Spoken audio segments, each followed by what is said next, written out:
Good morning students. Pre board question paper section D के 3 question रह रहे हैं हमारे, वैसे तो 2 ही रह रहे हैं पर उनमें चॉइस है। तो ये है भाई क्वेश्चन नंबर 19 और ये अपना एप्लीकेशन ऑफ इंटीग्रल से है। हाँ, ये कहता है कि find the area of the region bounded by the curve y is equal to X square plus 2 और भाई y is equal to x is equal to 0 and x is equal to 3।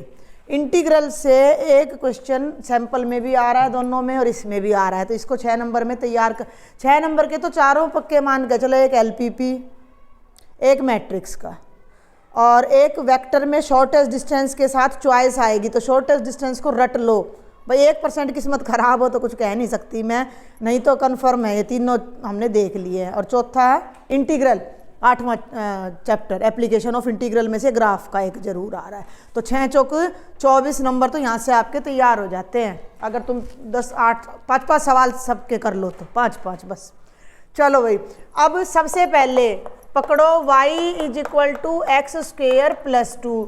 अगर 2 को तो भूल जाऊं तो y is equal to X square है upwarded parabola, लेकिन ये 2 है यहाँ, ध्यान से देखना समझना मेरी बात को। तो अगर मैं x को 0 रखूंगी तो y 2 आएगा, तो ये अपवर्डेड पैराबोला ही बनेगा, लेकिन ये 2 से शुरू होएगा भाई। ये सेंटर यहाँ नहीं है, वर्टेक्स यहाँ नहीं है इसका, ये 1 और ये 2 और x का स्क्वायर जब आ जाए तो y के सिमेट्रिक होता है वो पैराबोला। ये है आपका parabola y is equal to X square plus 2, यहाँ लिख देना is an upwarded parabola, is an ये बीच में डाल दिया है मैंने, is an upwarded parabola with vertex, vertex means यहाँ जहाँ ये मुड़ता है तो ये हो जाएगा 0, ठीक है, इतना लिख देना। अब y is equal to X बिल्कुल सिंपल है, वो लाइन है जो x एक्सिस y इसको फर्स्ट और थर्ड क्वाड्रेंट को 45 डिग्री पे काटती हुई जाती है। इसकी आप वैसे भी कर सकते हो कि y is equal to X है, जब ग्राफ बनाओगे तो x 0 तो y 0, x 1 तो y 1, x 2 तो y 2, x 3 तो y 3, ठीक है। तो ये 1 हो गया, ये 2 हो गया, ये 3 हो गया। अब ये देखना पड़ेगा, ये 1 1 तो ये हो गया और 2 2 ये हो गया, ये इसको काटेगा नहीं, ये इसको नहीं काटेगा। तो ये लाइन 45 पे इसको बाइसेक्ट करती हुई जाएगी y is equal to X. एक काम करो, पहले ग्राफ बनाने से पहले इन दोनों का ना इंटरसेक्शन चेक कर लो कि कहीं ये काट भी रहे हैं एक दूसरे को। तो यहाँ से y की जगह यहाँ पे x रख के रफ में देख लो, हैं। तो ये आ जाएगा x बराबर है एक्स स्क्वेयर प्लस 2, इसको उधर ले जाओ, X square minus X plus 2 is equal to 0। इसका निकालो b की 2 माइनस 4ac, 10वीं का मेथड है हमारा, ठीक है, डिस्क्रिमिनेंट।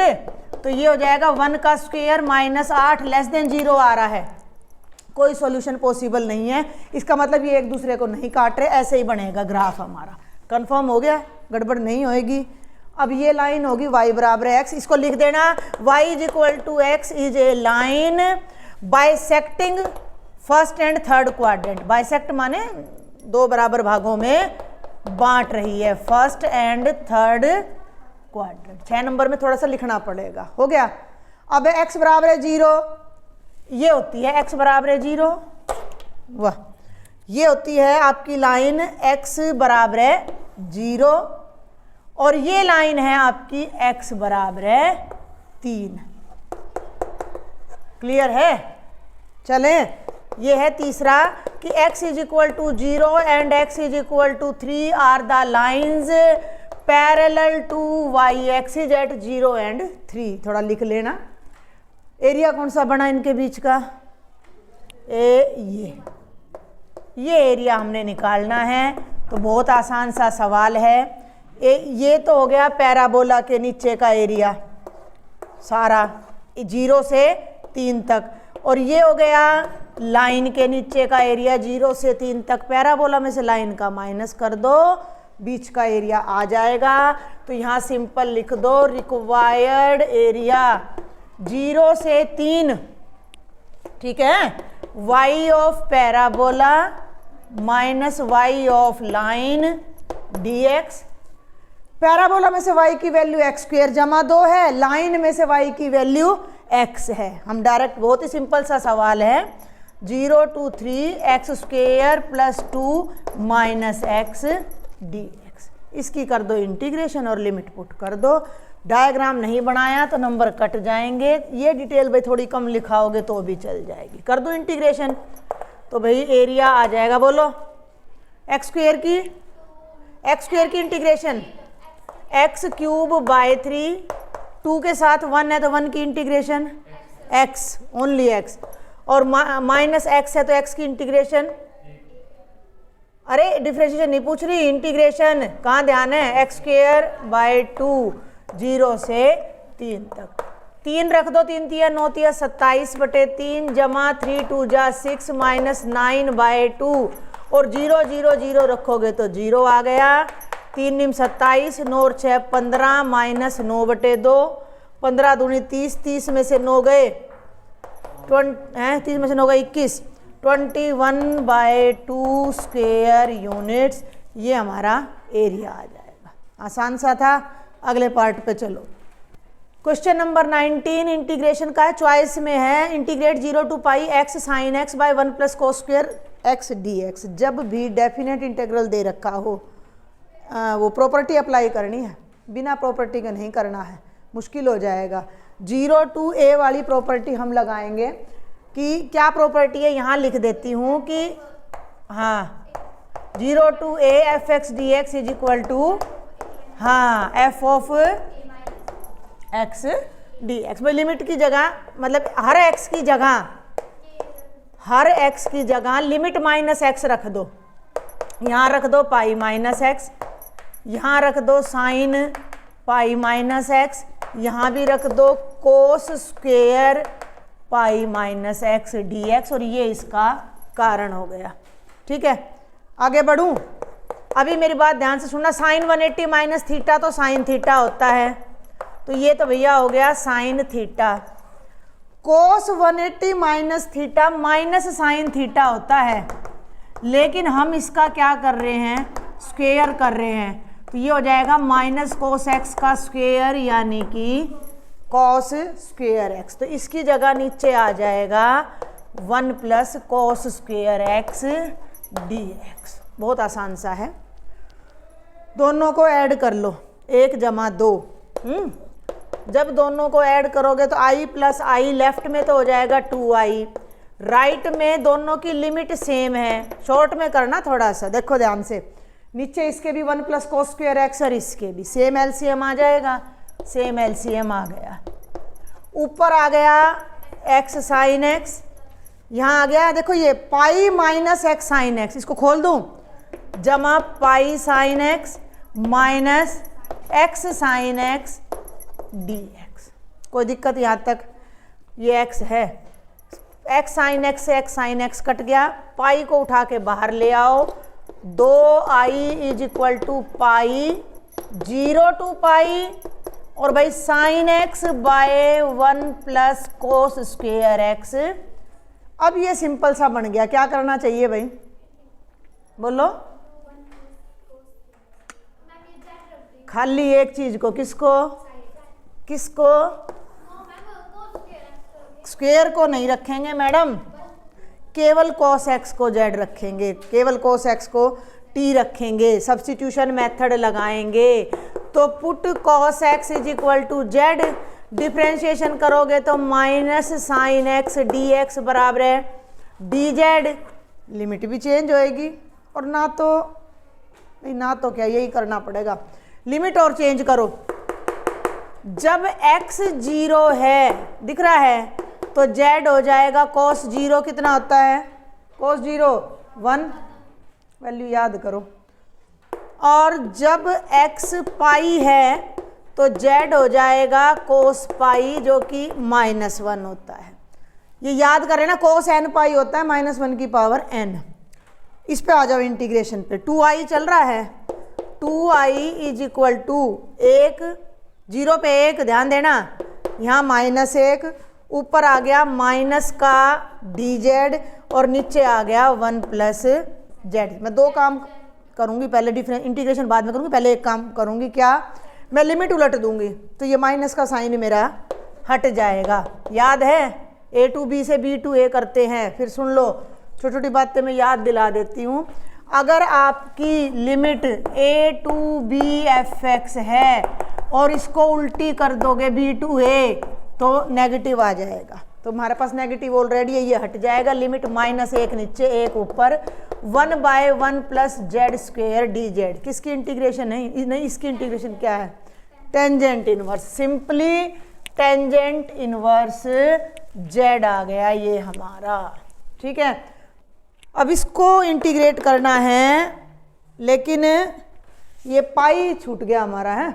ये जो पाई था ये हमने बाहर निकाला था तो वहाँ था, तो जब वैल्यू पुट करी तो ये पाई यहाँ पे मैंने छोड़ दिया, तो ये बन गया भाई हमारा माइनस का पाई, और जैसे ही लिमिट चेंज करी तो ये बन गया प्लस का पाई। ठीक है, अब ध्यान देना, तो 2i हो जाएगा, क्या होगी इसकी इंटीग्रेशन? 1/1 + z² की tangent inverse z।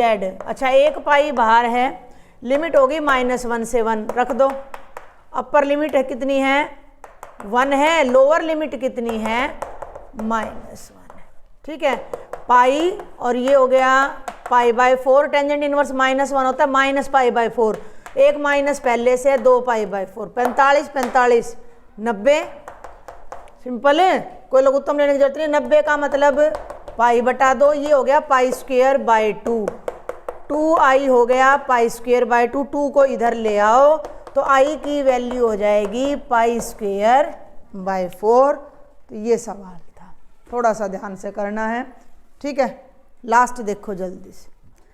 Last question है प्री बोर्ड का, मैट्रिक्स का सॉल्व बाय मैट्रिक्स मेथड। तो बहुत बार हो लिया ये तो हमारा, तो इसको फटाफट ले लेते हैं। द सिस्टम, यहाँ सिस्टम का x तो है नहीं, तो ये बन गया 0x। पहली बात, this system can be written as ax = b।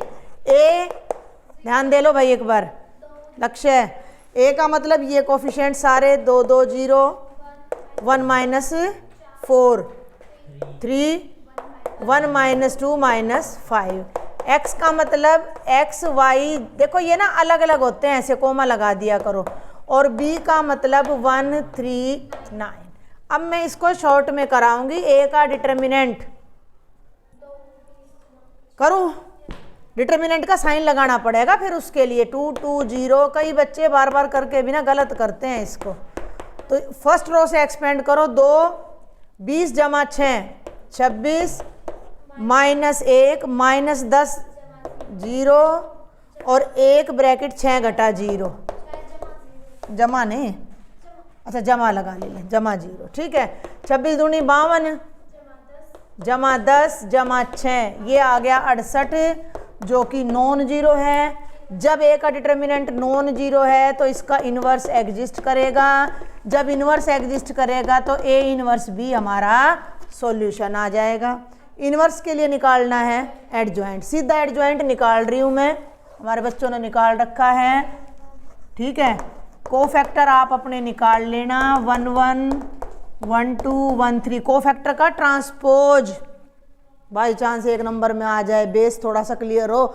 मतलब ये ठीक है कि भाई उसी पैटर्न पे पेपर आना है, लेकिन कहीं थोड़ा बहुत एग्जामिनर पेपर का पैटर्न को 19-20 बदल देना, तो तुम्हें ये कहने का हक नहीं है कि तुमने बदल क्यों दिया, क्योंकि सिलेबस तो सारा कर रखा है। तो पता होना चाहिए भाई। एडजॉइंट ही पूछ ले 2 नंबर में, मैट्रिक्स दे दे एडजॉइंट पूछ ले, तो एडजॉइंट क्या है? कोफैक्टर का ट्रांसपोज। ठीक है, ये छोटी छोटी बातों को रिपीट करते रहा करो। 2 3 और भैया 3 1 3 2 और 3 3। कोफैक्टर मैं नहीं निकालूंगी, बोलो भाई। 26 कैसे बता रहे हो? ऐसे 26 10 6 और 2 6, ये भाई हमने डायरेक्ट लिख दिया है। और x आ जाएगा, नहीं अभी ए इनवर्स तो निकाला ही नहीं, हाँ ए इनवर्स हो जाएगा, बोलो। Adjoint A upon determinant A. Determinant A कितना है? 68 है, तो उसको बाहर लिख दो। 26 10 6, ये कुछ भी हल नहीं करना, कोई अंदर नहीं लेके जाना, कुछ नहीं करना, इसको यूं का यूं छोड़ दो, ठीक है। x आ जाएगा a इनवर्स b 1/68, 26 10 6, ये याद ही हो जाए लिखते लिखते ना। और b कितना है 139, 1 यहाँ x है, x का मतलब x y z, 26 एकम 26 जमा 8 24, 9 दूनी 18। सेकंड रो कॉलम 10 घटा 30 जमा 9 6 54, 6 घटा 18 घटा 90, 1/68 बाहर आ गया, अंदर बताओ भाई कितना आ रहा है। ये 68, ये 34 और -102 अंदर ले जाओ, यहाँ x y z आ जाएगा। जब 68 अंदर ले जाओगे, 68 से तो 68 कट गया, 1 आ गया, 34/68 1/2 आ गया, 102/68 3 के पाड़े में आ रहा है भैया, 3/2 आना चाहिए, 34 के पाड़े में -3/2 आना चाहिए, 51/17 51, 17 दूनी 34, माइनस का 3/2। नहीं आई कहानी समझ में?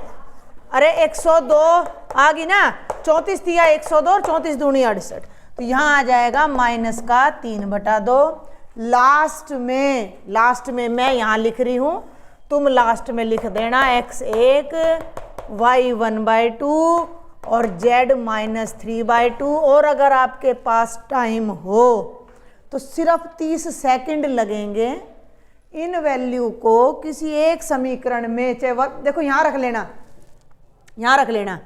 3/2 सुन रहे हो, यहाँ 1/2 रखा 3/2 और माइनस प्लस 15/2, 15 और 3 18, 18 को 2 से भाग करोगे 9 आ गया, इसका मतलब मेरा आंसर ठीक है।